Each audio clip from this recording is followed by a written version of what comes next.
সাআদ ইবনে আবি ওয়াক্কাস রাদিয়াল্লাহু তাআলা আনহু বললেন, ও আল্লাহর নবী সাহাবীরা, তোমাদের কেউ কি এই নদীতে হারাই গেছে নাকি? সবাই এদিক ওদিক তাকায় আর কুস করে বলল, মানুষ তো দূরের কথা, একটা উটও আর ঘোড়াও একটা কিছুই আমাদের হারাই যায় নাই। আল্লাহু আকবার। একজন বলল, আমার একটা পেয়ালা, যেই পেয়ালা দিয়ে হুজুর আমি পানি পান করতাম, ওই পেয়ালাটা তুফানের চিটকে কোথায় চলে গেছে, ওটা হারাই গেছে। সাআদ ইবনে আবি ওয়াক্কাস তিনি গর্জন দিয়ে বলতেছেন, মুজাহিদদের কোনো জিনিস দরিয়া নিতে পারে না, অবশ্যই তা ফেরত আসতেই হবে। এই কথা তিনি বলতেছিলেন, কিতাবের মধ্যে আসছে হঠাৎ করে দরিয়ার কিনারে কি জানি একটা আওয়াজ হলো। দেখা গেল তুফানের ভিতরে সেই সাহাবীদের হারানো ছোট্ট বাটিটাও আল্লাহ তাদের ফিরাইয়ে দিয়েছেন। আল্লাহু আকবার। আমার বোয়ালমারির বাবাজি, যুবক ভাইরা, মা বোনেরা, দিলের কান দিয়ে শুনেন, সেই সাহাবীদের কি ইমানি গর্জন ছিল, কি ইমানি তেজ ছিল। আজ আমরা 5 টাকার নিকট আমরা বিক্রি হয়ে যাই। এই যে বুট আসতেছে দেখবেন অনেকেই এই পবিত্র আমানত 5 টাকার বিনিময়, একটা আবুল বিরির বিনিময়ে বিক্রি করে দিবে। কোন নাউজুবিল্লাহ বলেন। লম্বা কথা, যে কথা বলতে চেয়েছি, হযরতে সাআদ ইবনে আবি ওয়াক্কাস রাদিয়াল্লাহু তাআলা আনহুর নেতৃত্বে তারা ওপারে পৌঁছে গেলেন। ওপারে যাওয়ার পর আফ্রিকার জঙ্গলি মানুষেরা তাদেরকে জঙ্গলের নিকট থাকতে দিয়েছে, কারণ তৎকালীন সময়ে আফ্রিকার জঙ্গলে সবচেয়ে হিংস্র প্রাণী ছিল। কিতাবের ভিতর আসছে, ওই আফ্রিকার জঙ্গলের মানুষদের চিন্তা, এই মক্কা মদিনার মুসলমানদেরকে যদি আমরা জঙ্গলের হাইওয়ানদের পাদদেশে যদি আমরা তাদেরকে ঠিকানা দেই, থাকতে দেই, তাহলে তাদের সাথে আমাদের যুদ্ধ করতে হবে না। রাত্রের ভিতরেই সমস্ত মুসলমানদেরকে জঙ্গলের হিংস্র প্রাণীরা খেয়ে শেষ করে দিবে। নাউজুবিল্লাহ বলেন। এই মুসলমানরা কি জন্য আসছেন? আল্লাহর দিন আল্লাহর জমিনে প্রতিষ্ঠা করতে আসছেন।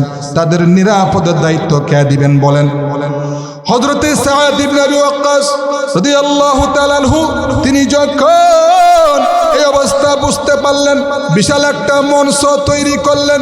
সেই মঞ্চের উপরে দাঁড়িয়ে তিনি সাহাবীদের দিকে লক্ষ্য করে একটা নোটিশ জারি করে দিলেন। কিতাবের ভিতরে সেই নোটিশ কানা চলে আসছে। তিনি কি বলছেন? ইয়া আইয়াতুহাল হাশরাতু ওয়াসসিবাউ নাহনু আসহাবু রাসূলুল্লাহ সাল্লাল্লাহু আলাইহি ওয়া আলিহি ওয়াসাল্লাম।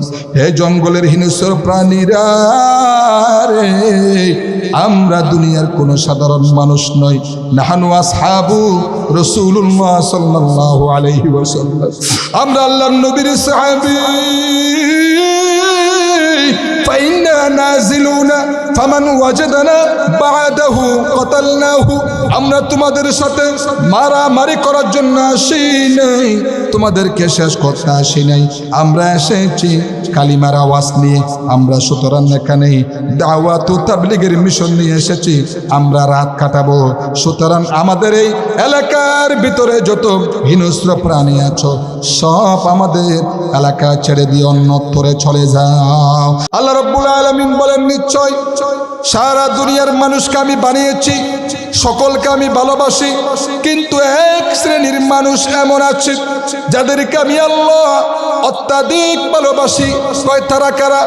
যারা নাকি আমার দিন এই ইসলাম প্রতিষ্ঠা করার জন্যে, বিজয়ী করার জন্যে যারা জিহাদ করে, যুদ্ধ করে, সারিবদ্ধ হয়ে, ইস্পাতে দৃঢ় হয়ে, সীসা ডালা প্রাচীরের মতো কাতারবন্দি হই আল্লাহর জন্য, আল্লাহর দ্বীনের জন্য যারা লড়াই করে, তারাই হলো আল্লাহর কাছে সর্বাধিক প্রিয় ব্যক্তি।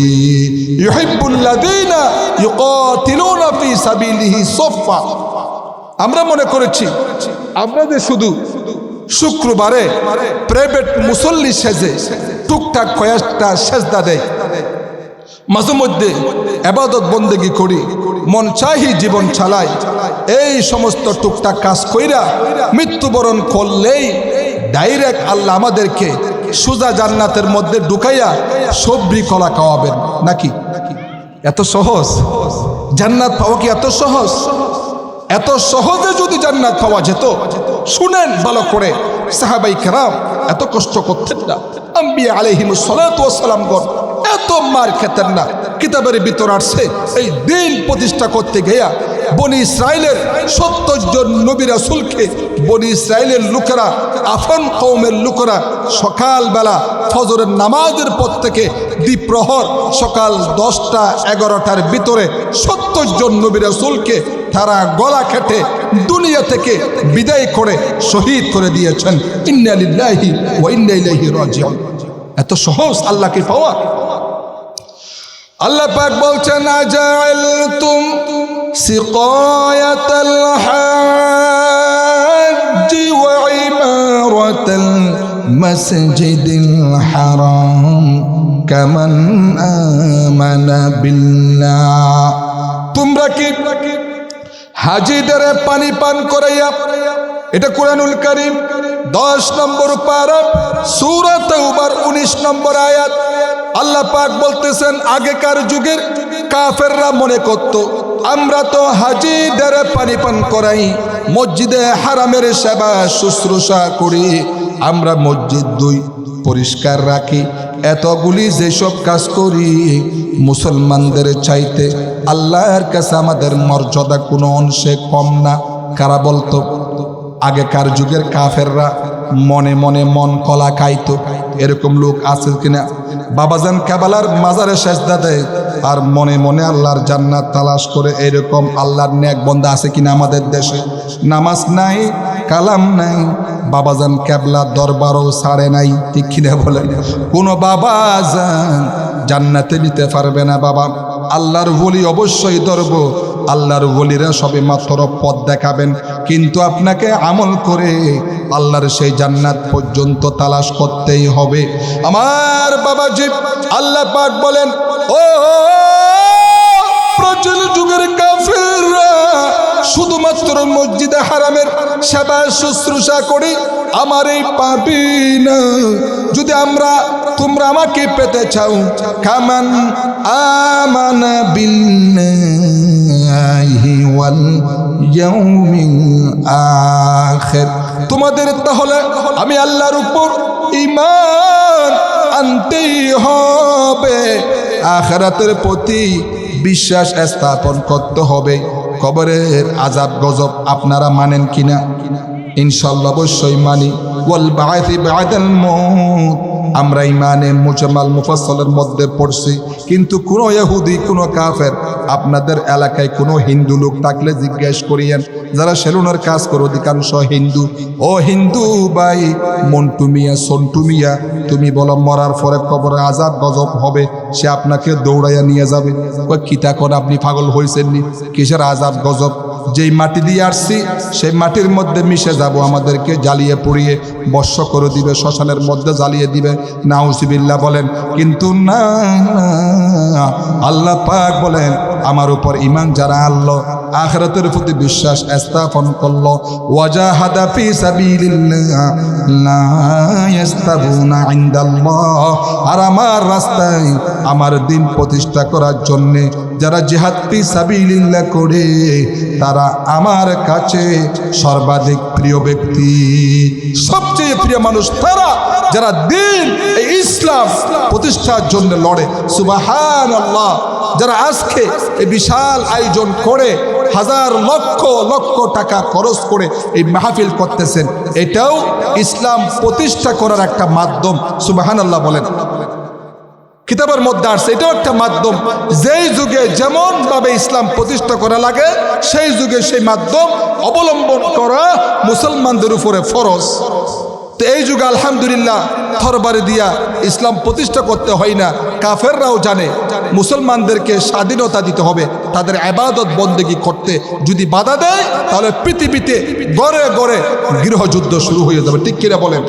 যদি আপনাদের এলাকায় আমেরিকার কোনো শক্তি এসে নাউজুবিল্লাহ বাধা দেয় যে আগামীকাল চতুল দক্ষিণ পাড়া মসজিদে ফজরের আজান দেওয়া যাবে না, আমার যুবকরা মানবে? আপনি মানবেন? ও কাফের, তুমি কে? আল্লাহর জমিনে আল্লাহ পাকের আজানের ধ্বনি আমরা দেব। যদি তুমি বাধা দিতে যাইয়া আমাকে শহীদ করো, তারপরও তোমার ছুরির তলায় শহীদ হতে রাজি। আল্লাহর জমিনে আল্লাহর আজান দেওয়া বন্ধ করতে রাজি করব না, ঠিক কিনা বলেন? তো সুতরাং এই জামানায় আল্লাহর দ্বীন প্রতিষ্ঠা করার জন্য যত মাধ্যম আছে, একটা মাধ্যম ওয়াজ নসিহা। সুবহানাল্লাহ বলেন। কথা যখন আসলো বলে দেই, কোরআনের মধ্যে আয়াত সংখ্যা কত? ৬৬৬৬ কিতাবের মধ্যে আসছে। সহি আয়াত হচ্ছে ৬২৩৬টি। বলেন ৬২৩৬টি।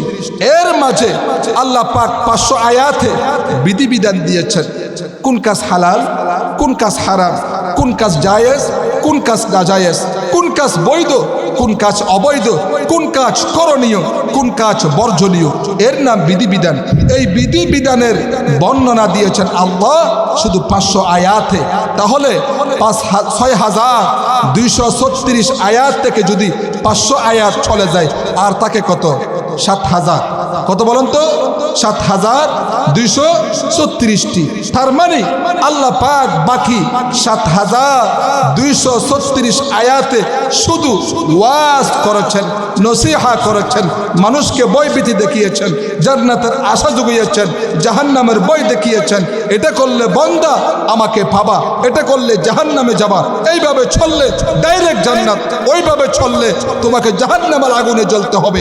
এইভাবে করে আল্লাহ পাক বাকি ৫,৭৩৬ আয়াতে শুধু ওয়াজ নসিহত করেছেন। সুবহানাল্লাহ বলেন। আরো সহজ ভাষায় বলি, অনেক বাইরে দেখবেন মুসলমানের মধ্যে কই বর্তমান সময়ে শীতকাল আসলে আমাদের দেশে এত ঘন ঘন মাহফিল হয় কেন? অনেকে বলে না, অনেকে বলে না। যদি সেই হিংসা করে বলে থাকে, আমি ফতোয়া দিচ্ছি কক্সবাজার থেকে এসে তার ঈমান চলে যাবে, ঈমান চলে যাবে। আল্লাহ পাকের হুকুম, আল্লাহ পাকের ওয়ার্ডার ওয়াজ করা, নসিহত করা, মাহফিল করা। ওয়াযাক্কির ফাইন্না যিকরা তানফাউল মুমিনিন। ও নবী, আপনি মানুষকে ওয়াজ করতে থাকেন, ওয়াজ করতে থাকেন, নসিহত করতে থাকেন। আল্লাহ ফায়দা কার হবে? তানফাউল মুমিনিন, যারা প্রকৃত মুমিন তাদের উপকার হবে। সুবহানাল্লাহ। সুতরাং যারা মাহফিলে আসছেন, ইনশাআল্লাহ বুকে হাত দিয়ে বলতে পারি আপনারা পিওর ইমানদার, খাঁটি আল্লাহওয়ালা। আমিন বলেন। আরো সহজ ভাষায় বলি, মুফাসসিরিনে কেরামরা কোরআনের আয়াতকে 13 ভাগ করেছেন। কয় ভাগ বলেন তো? 13 ভাগ। 13 ভাগ করে তারা বলেছেন আল্লাহ এক ভাগে দিয়েছেন বিধিবিধান, এক ভাগে দিয়েছেন বিধিবিধান, আর 12 ভাগে করেছেন নসিহত, ওয়াজ, দুয়া। সুবহানাল্লাহ বলেন। সুতরাং এই ওয়াজ নসিহত এটাকে শুধু আমাদের এই ছাতুল এলাকাবাসীর নব আবিষ্কৃত না আল্লাহ প্রদত্ত? আল্লাহ প্রদত্ত। সুবহানাল্লাহ বলেন। আল্লাহর ওয়াস্তে হয়তো আপনি টাকা পয়সা না দিলে না দেন, আল্লাহ রাখবেন না, কিন্তু আল্লাহর ওয়াস্তে মুসলমান ওয়াজ দুয়ার বিরুদ্ধে বলবেন না। আল্লাহর কিছু বান্দা আছে, অনেক বান্দা আছে, উলামায়ে কেরামদের জবান থেকে কোরআন হাদিস শুনে আল্লাহ ওয়ালা হয়েছে, বুজুর্গ হয়েছে, মৃত্যুর কাউন্টার থেকে জান্নাতের টিকিট নিয়ে কবরবাসী হয়েছে। সুবহানাল্লাহ বলেন। লা ইলাহা ইল্লাল্লাহ, লা ইলাহা ইল্লাল্লাহ, লা ইলাহা। যার লাগিয়া কানু দরে মুতিলি সোনার মদিনা, যার লাগিয়া কানু দরে মুতিলি সোনার মদিনায়, স্বপনে যুগে দেখতে পাবেন হলে নবীর দিওয়ানা। লা ইলাহা ইল্লাল্লাহ, লা ইলাহা, ওরে লা ইলাহা, লা ইলাহা। ডানে মাটি বামে মাটি বাঁশের চাউলি উপরে, ডানে মাটি বামে মাটি বাঁশের চাউলি উপরে, একদিন সে দেখবে না কেউ, একদিন সে দেখবে না কেউ, কেমনে আছো কবরে। লা ইলাহা ইল্লাল্লাহ, লা ইলাহা। পড়ে লা ইলাহা, লা ইলাহা, লা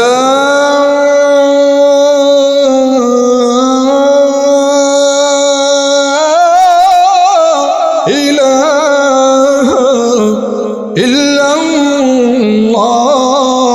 ইল্লাল্লাহু মুহাম্মাদুর রাসূলুল্লাহ। সবাই বলি সাল্লাল্লাহু আলাইহি ওয়া আলিহি ওয়াসাল্লাম। ও ফরিদপুর বোয়ালমারি চাতুল এলাকার মুরব্বী বাবারা, যুবক ভাইরা, আমি সুদূর কক্সেস বাজার থেকে সেই সকালবেলা ফজরের নামাজের পরে রওনা দিয়ে এখানে প্রায় 8টা বাজে পৌঁছাইছি। আলহামদুলিল্লাহ বলেন। যদি এত কষ্ট করে আল্লাহ আমাকে আনতে পারেন, আর কিছু সময় 40-50 মিনিট আমাকে দেওয়া যাবে কিনা ইনশাআল্লাহ।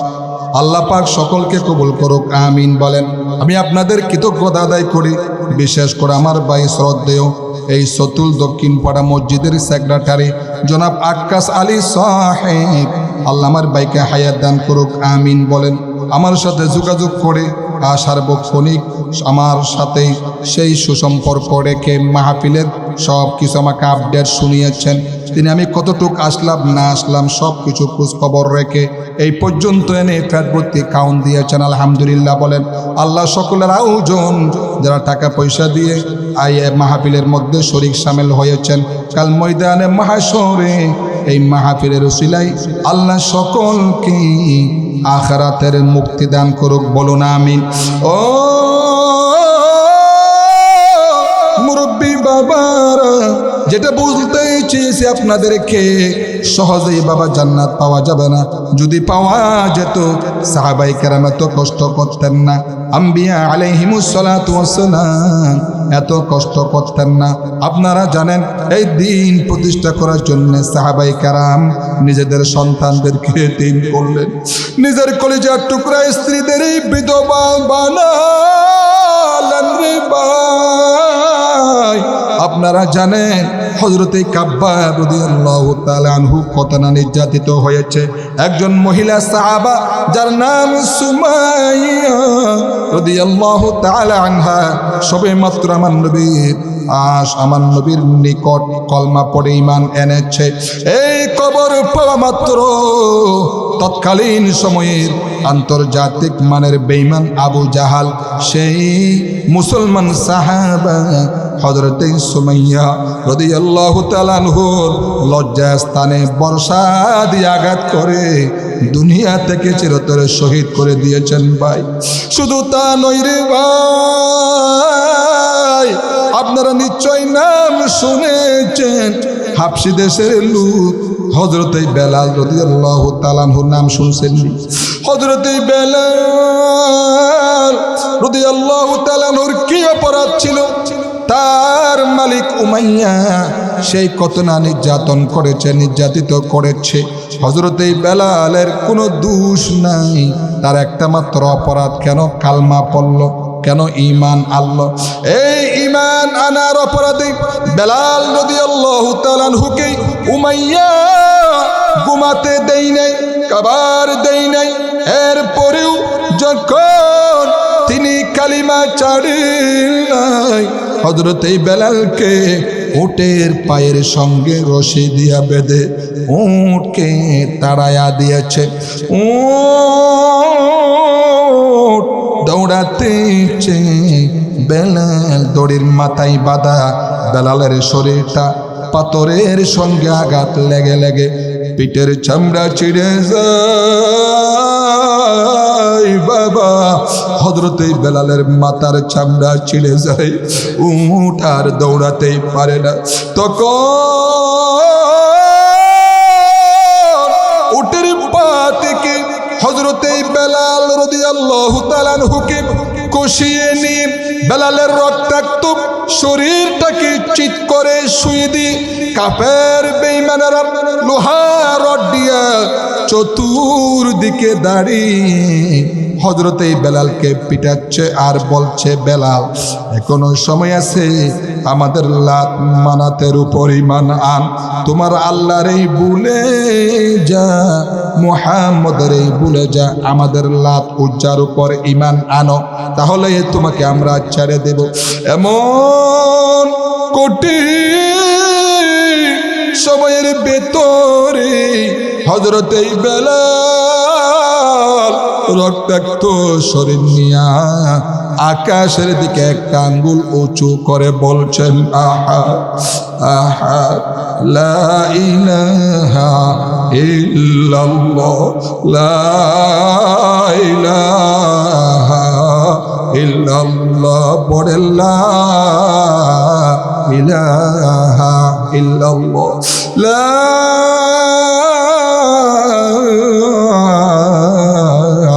ইলাহা ইল্লাল্লাহু মুহাম্মাদুর রাসূলুল্লাহ।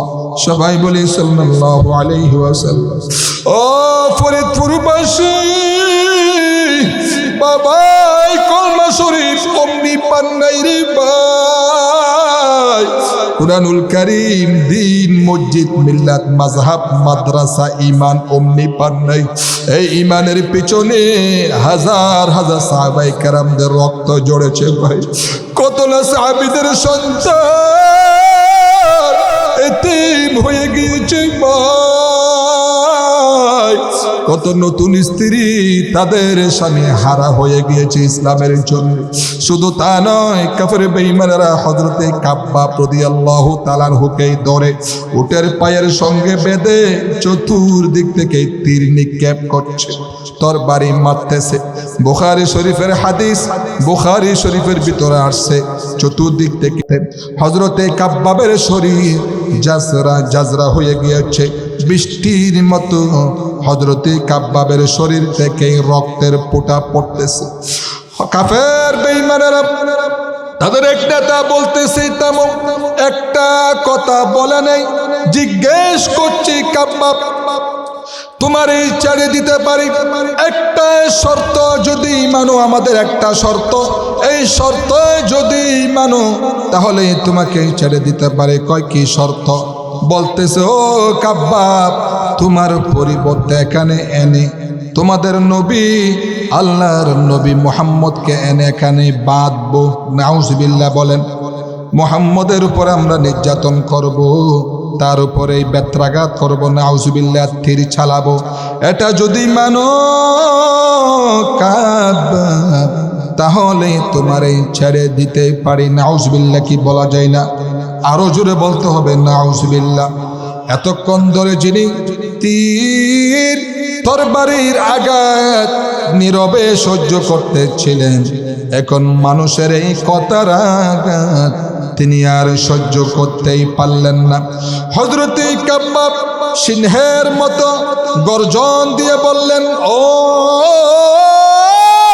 কাফির বেঈমানেরা শুনো,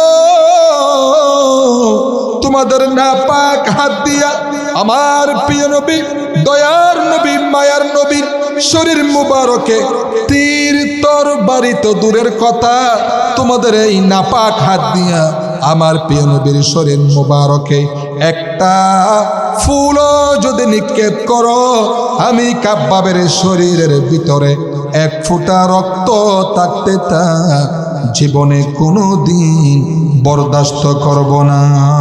আল্লাহু আকবার। আমার প্রিয় বাবাজি, এই কথা বলার সঙ্গে সঙ্গে চতুর্দিক থেকে আবারও বৃষ্টির ন্যায় তীর নিক্ষেপ শুরু হয়ে গিয়েছে। হযরতে কাব্বাব ক্লান্ত শ্রান্ত হয়ে গিয়েছেন, আর তিনি মনে মনে চিন্তা করলেন, এটা বুঝি আমার জীবনের শেষ মুহূর্ত, আমি তো আর বাঁচব না। তিনি দুর্বল হয়ে গেলেন। কিতাবের মধ্যে আসছে কাফেরদের নির্যাতনে হযরতে কাব্বাব রাদিয়াল্লাহু তাআলা আনহুর শরীর থেকে রক্ত যেতে যেতে যেতে যেতে এক ফোঁটা রক্ত আর অবশিষ্ট নেই, তার পুরা শরীর সাদা হয়ে গিয়েছে। তিনি মনে করলেন বুঝি বা আর বাঁচব না, এখন বুঝি আমি মরে যাব, দুনিয়া ছেড়ে অন্ধকার কবরের যাত্রী হয়ে যাব। তখন তিনি আকাশের দিকে চেহারা কানে দিয়া করুণ সুরে একটা ডাক দিয়ে বললেন, রব্বুল আলামিন,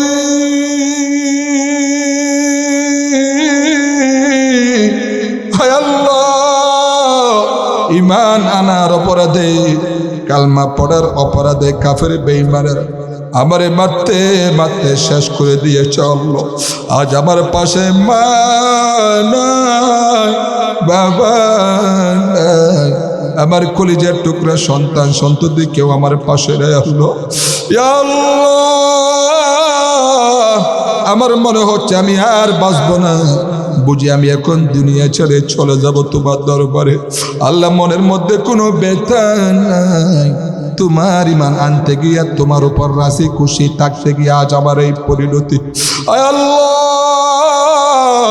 জীবনের শেষ মুহূর্তে আমার মন চাই যদি দুইটা সিজদা তোমাকেই দিতে পারতাম। এই জীবনের শেষ বেলা এসে 2 রাকাত নামাজ যদি আমি পড়তে পারতাম রে আল্লাহ, আমার জীবনটা বড্ড খুশি হয়ে যেত। কিন্তু আমি মানুষ, কেমন করে সেজদা দেব? সেজদা দেওয়ার কোনো উপায় আমার নাই। আমি কাবা শরীফের দিকে আমার মুখখানা ঘুরিয়ে দিলাম, আর আমি আমার মাথাটা নিচু করে দিলাম। আমার এই মাথা নিচু করাকে আমার জীবনের শেষ সেজদা হিসাবে ধরনীয়। কাফের বেঈমানেরা হযরতে কাব্বাবের মাথা ধরে অন্যদিকে ঘুরিয়ে দিল। সঙ্গে সঙ্গে হযরতে কাব্বাব পড়ে নিলেন, ফাআইনামা তুওয়াল্লু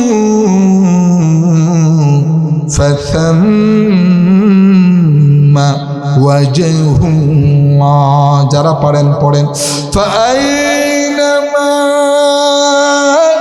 তুওয়াল্লু ফাসাম্মা ওয়াজহুল্লাহ। যেদিকেই মুখ ঘুরাও সেদিকে আমার আল্লাহ, আমার আল্লাহ। আল্লাহ ছাড়া কোনো দিক নাই, দিগন্ত নাই। যেই দিকেই তাকাবেন, যেই দিক থেকে আমার আল্লাহকে ডাকবেন, সেই দিক থেকে আমার আল্লাহর সাহায্য পেয়ে যাবেন। সুবহানাল্লাহ। সাজর মে হাজর মে তেরা রঙ্গ বু है, साजर में हाजर में तेरा रंग बू है, जिधर देखता है उधर तुमने तो है।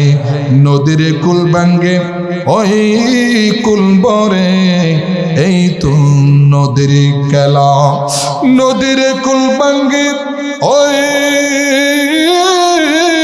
কুল বরে, এই তো নদীর খেলা। সকাল বেলার দনিরে তুমি ফকির, সন্ধ্যা বেলা সকাল বেলা দনিরে তুই ফকির, সন্ধ্যা বেলা। লা ইলাহা ইল্লাল্লাহ, লা ইলাহা ইল্লাল্লাহ। মুহাব্বত নিয়ে লা ইলাহা,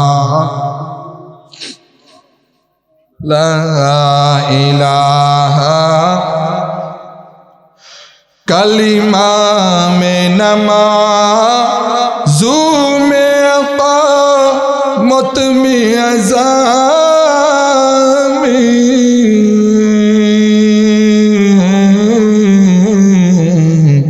है ना मोइला है सो मिला नाम मोहम्मद पाकीज़ा तरज़ आरू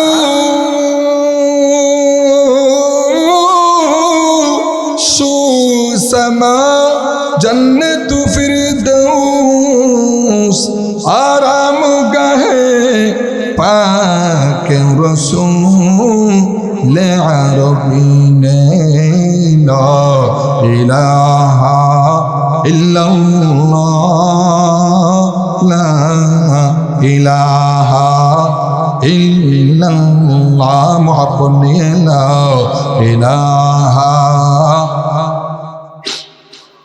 ला इलाहा ला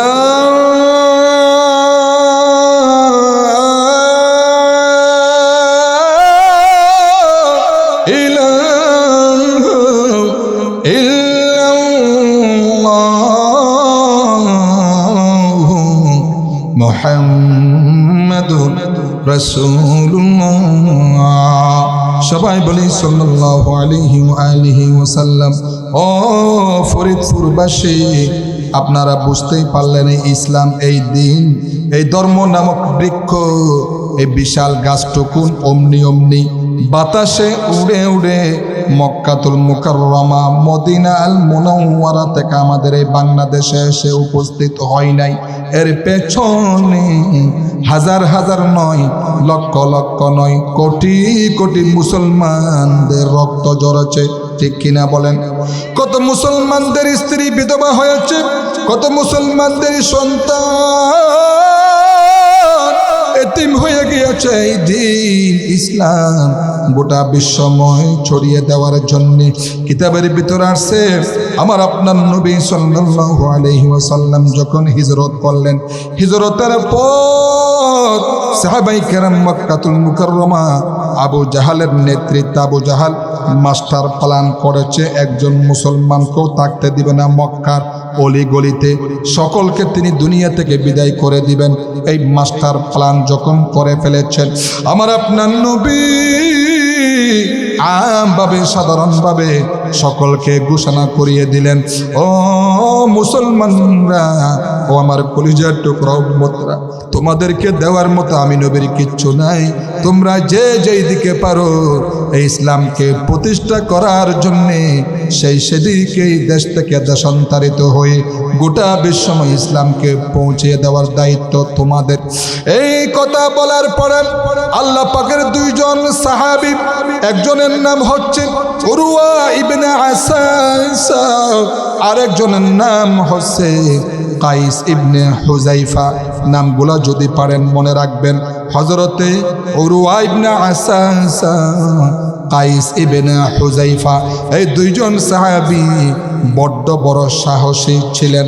এই দুইজন সাহাবীর নেতৃত্বে হাবশা দেশের 40 জন মুসলমানদের একটা বিশাল কাফেলা লইয়া তৎকালীন সময়ে জাহাজ ভর্তি হয়ে তারা চীন দেশে সফর করবেন। চীনে যাইয়া সেখানে একটা জায়গা আছে উরুগুয়ে, সেখানে যাইয়া তারা ইসলাম প্রতিষ্ঠা করবেন। সেই নিয়তে মদিনা থেকে বের হলেন। মদিনা থেকেই বের হইয়া উরওয়া ইবনে আসাসা, কাইস ইবনে হুজাইফা, ইতিহাসের পাতায় পাওয়া যায় তাদের সেই কাফেলা ভর্তি 40 জন মুসলমানের সেই কাফেলার জাহাজ বাংলাদেশে আসতে আসতে আমাদের বাংলাদেশের বাণিজ্যিক রাজধানী চট্টগ্রামে এসে তারা নোঙ্গর করেছেন তাদের জাহাজটি। সুবহানাল্লাহ। কারণ প্রাচীন যুগ থেকেই, তৎকালীন সময় থেকে সারা পৃথিবীতেই বাংলাদেশের চট্টগ্রামের, এই চট্টগ্রামের যেই জাহাজে নোঙ্গর করার যে চট্টগ্রাম বন্দর আছে সেটাকেই নিরাপদ ট্রানজিট হিসেবে সবার কাছে পরিচিত ছিল, খুবই নিরাপদ ট্রানজিট ছিল। যত বড় জাহাজ হোক না কেন ফুল গ্যাসে এসে সেগুলো নোঙ্গর করতে পারতেন। সেই সুবাদে উরওয়া ইবনে আসাসা, কাইস ইবনে হুযাইফা দুইজন আল্লাহ পাকের জলিলুল কদর সাহাবীর নেতৃত্বে 40 জন হাবশা মুসলমান লইয়া বাংলাদেশের চট্টগ্রামে তারা 3 দিন 3 রাত থেকে রাত যাপন করে দিন যাপন করে ইসলাম কালেমার আওয়াজ পৌঁছেছেন। সুবহানাল্লাহ। এই জন্য আপনারা বাংলাদেশের চট্টগ্রামের ইতিহাস পড়লে পাবেন তৎকালীন সময়ে বাংলাদেশের চট্টগ্রামকে বলা হতো ইসলাম আবাদ। বলেন কি আবাদ? ইসলাম আবাদ, এটা ইতিহাস ছিল। কিন্তু কাফের বেঈমানেরা ষড়যন্ত্র করে এই ইসলাম আবাদ মুছে দিয়া চিটাগং অর্থাৎ সিটাঙ্গে বানাইয়া দিছে। নাউজুবিল্লাহ। বলেন যে কথা বলতে চেয়েছি রে আল্লাহ পাকের নবী সাহাবায়ে কেরামরা মক্কায় থাকেন নাই, মদিনায় থাকেন নাই, দেশ থেকে দেশান্তরিত হইয়া ইসলামের কালেমার আওয়াজ আজ থেকে ১৫০০ বছর আগে বাংলাদেশের চট্টগ্রাম পর্যন্ত সাহাবায়ে কেরাম দিন প্রতিষ্ঠা করেছেন। সুবহানাল্লাহ।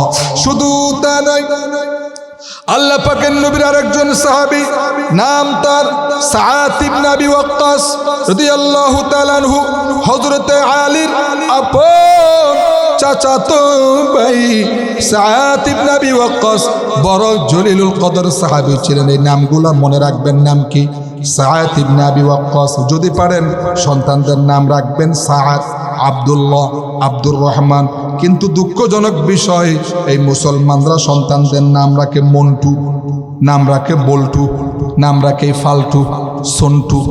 বাংলা আরবি মিশাইয়া মুসলমানরা সন্তানদের নাম রাখে কৌশিক আহমেদ, সাগর হোসেন, বাতাস কাতুর, অক্সিজেন বেগম, বেবি, ট্যাক্সি, জয়, জিরাফ। নাউজুবিল্লাহ বলেন। এগুলো কার নাম রাখে? সন্তানদের নাম রাখে। নাউজুবিল্লাহ বলেন। কপাল পোড়া জাতি। সন্তানদের নাম রাখা ওয়াজিব। মুসলিম নাম রাখা, ইসলামী অর্থবোধক নাম রাখা মুসলমানদের জন্য আল্লাহ পাক ওয়াজিব করে দিয়েছেন। সুবহানাল্লাহ বলেন। আমার প্রিয় বাবাজি, সেই সাআদ ইবনে আবি ওয়াক্কাস কেমন সাহাবী? ইতিহাস যারা পড়ছেন জানেন, আল্লাহ পাকের নবী 10 জন সাহাবী দুনিয়ায় থাকতে যাদেরকে জান্নাতের সার্টিফিকেট দিয়েছেন, যাদেরকে আশারায়ে মুবাশশারা বলে। নাম কি বলেন? এই ইতিহাস বলে আমি আজ শেষ করে দিব, কারণ বহুদূর থেকে এসেছে। আলহামদুলিল্লাহ প্রায় 12 ঘন্টা 13 ঘন্টা মতো জার্নি হয়েছে। বিশ্বাস করেন খুব ক্লান্ত শ্রান্ত হয়ে গিয়েছি। আমার মুরব্বীদের রুহানি দুয়ার সদকায় আপনাদের ভালোবাসা এতক্ষণ কথা বলতে পারতেছি। আলহামদুলিল্লাহ বলেন। আমি খুবই ক্লান্ত শ্রান্ত হয়ে গিয়েছি বাবা। ইতিহাস বলে শেষ করে দিব ইনশাআল্লাহ। আমার যারা দায়িত্বশীল আসেন, আমাদের প্রধান অতিথি আসবেন কি আসবেন না একটু খবর নিয়ে দেখেন। আসছেন? মাশাআল্লাহ।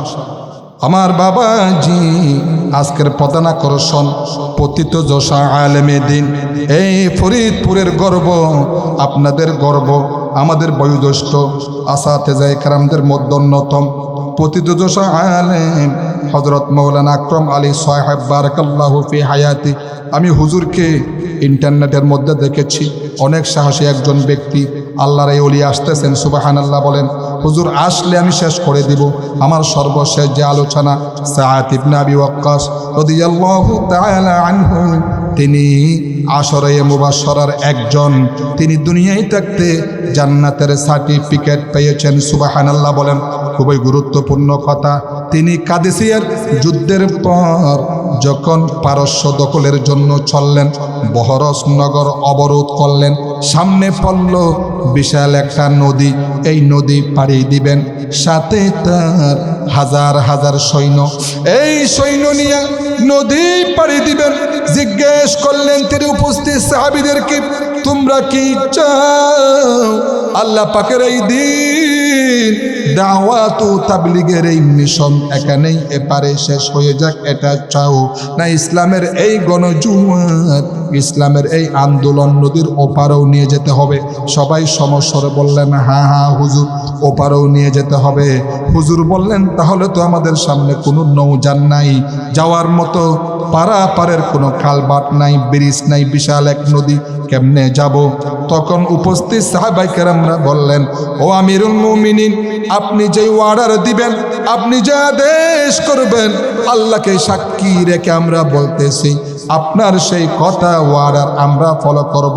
তখন তিনি বললেন, আমার সঙ্গে আমার সাথে সাথে তোমরা সবাই আমার সঙ্গী হয়ে আমার পেছনে পেছনে চলো, আর আমার সাথে সবাই উচ্চারণ করো, নাস্তাইনু বিল্লাহি ওয়া নাতাওয়াক্কালু আলাইহি, নাস্তাইনু বিল্লাহি ওয়া নাতাওয়াক্কালু আলাইহি,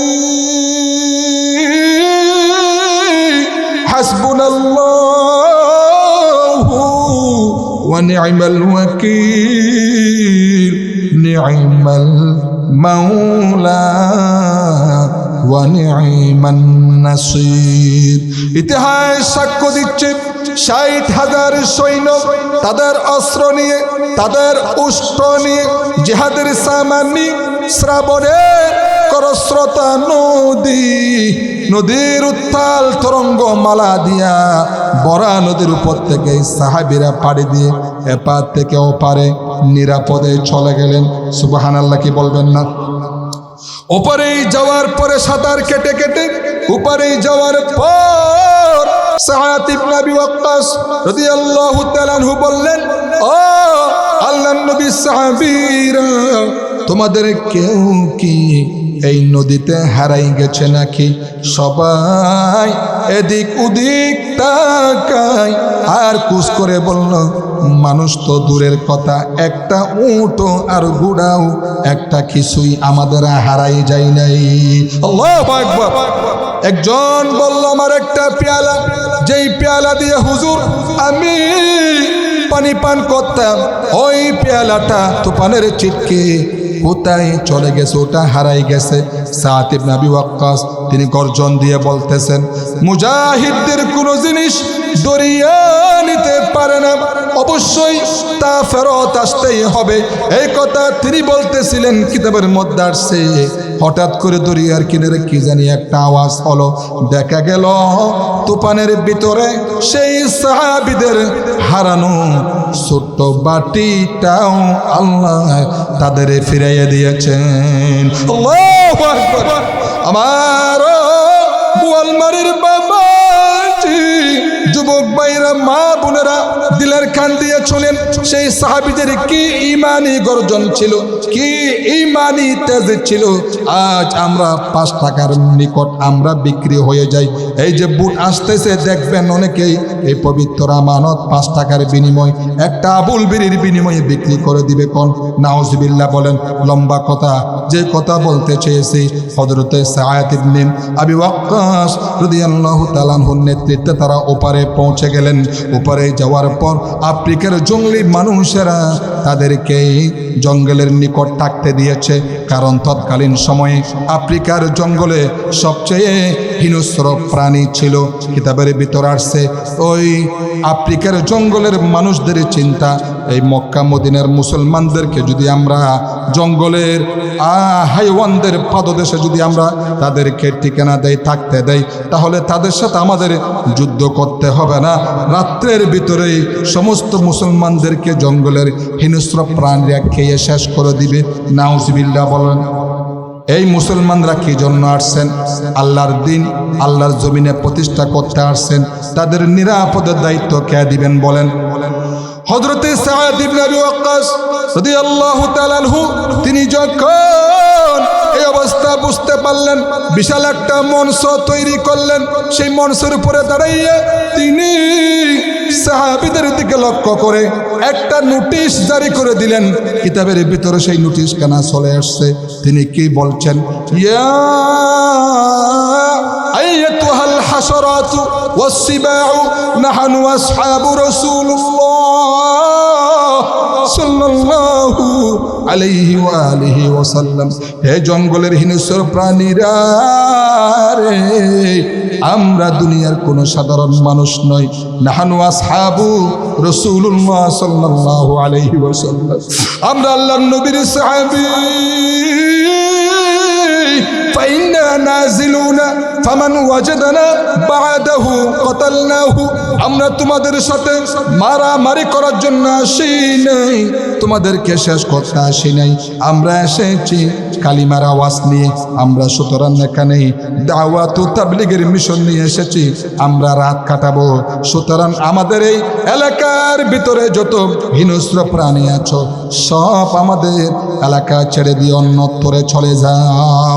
আমার প্রিয় ভাই সব এই কথা যখন বলতেছিলেন, আফ্রিকার জঙ্গলি লোকেরা তারা হাসতেছেন, তারা বলতেছেন মানুষের কথা কি জঙ্গলি প্রাণীতেই শুনে নাকি। এই মক্কা মদিনার পাগলরা মুসলমানরা কি বলে নাউজুবিল্লাহ বলেন, কিন্তু ইতিহাস সাক্ষ্য দিচ্ছে, কিতাবের ভিতরে লেখা আছে হযরত সাদ ইবনে আবি ওয়াক্কাস রাদিয়াল্লাহু তাআলা আনহু এই ঘোষণার পরে বাঘের কাতারে বাঘ, সিংহের কাতারে সিংহ, সাপের কাতারে সাপ, যার যার ডিমার বাচ্চাগুলি মুখে কামড়ায়া ধরে সাহাবীদের এলাকা ছেড়ে দিয়ে তারা অন্যত্রে চলে গেল। আল্লাহু আকবার। আমার মুসলমান ভাইরা, এই ছিল মুসলমানদের ইতিহাস। দিন প্রতিষ্ঠা করার কাজে মুসলমান এগুলে আল্লাহ মদত করেন। কে মদত করে? বিশ্বকবি কবি সম্রাট ডক্টর ইকবাল রহমতুল্লাহ আলাইহি কি সুন্দর করে বলেছেন, দস্তু দস্তু হে দরিয়া বি না চুড়ে हमने दस्तू दस्तू है दरिया भी न चूड़े हमने बाहर जुल्मत पे दौड़ा दे गुड़े हमने। আমরা সেই মুসলমান প্রান্ত প্রান্ত দরিয়ার করস্রোতা উত্তাল তরঙ্গমালার উপর দিয়া গুড়া দাব দিয়ে এপার থেকে ওপারে গিয়া কালিমার পতাকা আমরা মুসলমানরা উড্ডীন করেছি। আল্লাহু আকবার কাবীরা। আমরা সেই মুসলমান আজ ইসলামী চেতনা হারাইয়া আজ আমরা কাফের বেদুইন বিধর্মীদের গোলাম হয়ে গিয়েছি। ফলে চেচনিয়া, বসনিয়া, আমেরিকা, এমনকি পার্শ্ববর্তী রাষ্ট্র মায়ানমার, আমাদের পশ্চিম পাশে আমাদের যে রাষ্ট্র আছে ভারত, আজ মুসলমানরা নির্যাতিত, নিপীড়িত, নিষ্পেষিত। কেন? এই মুসলমানরা আমার নবীর আদর্শচ্যুত হয়ে গিয়েছে, মুসলমানরা কোরআন ছেড়ে দিয়েছে, মুসলমানরা আমার নবীর সুন্নাহ ছেড়ে দিয়েছে। যখন থেকেই মুসলমানরা নবীর আদর্শ থেকে চ্যুত হয়ে গিয়েছে, তখন থেকেই এই তথাকথিত মুনাফিক মুসলমানদের উপরে খোদার গজব নাজিল হয়েছে। নাউযু বিল্লাহি মিন যালিক। আল্লাহ আপনি আমাদেরকে সেই সাহাবীওয়ালা আদর্শ, নববী আদর্শ, সুন্নতি আদর্শ দান করে দুনিয়ায় থাকতে জান্নাতের টিকিট নিয়ে কলমা শরীফ পড়ে পড়ে আপনার দরবারে যাওয়ার তৌফিক দান করুন, আমিন। আল্লাহ আজকের আয়োজন কবুল করুন। আমাদের প্রধান মেহমান হযরত মাওলানা আকরাম আলী সাহেব, বারাকাল্লাহু ফি হায়াতি আতালাল্লাহু উমরা। আল্লাহ বয়োজ্যেষ্ঠ আমাদের এই হযরতকে আপনি দীর্ঘ নেক হায়াত দান করুন, হযরতের মাদ্রাসা কবুল করুন, জাতির দীর্ঘদিন পর্যন্ত খেদমত করার সুযোগ করে দিন। আজকের আয়োজন যারা করেছেন প্রত্যেকের মেহনত কবুল করুন, আমিন। সুম্মা আসসালামু আলাইকুম ওয়া রাহমাতুল্লাহি ওয়া বারাকাতুহু।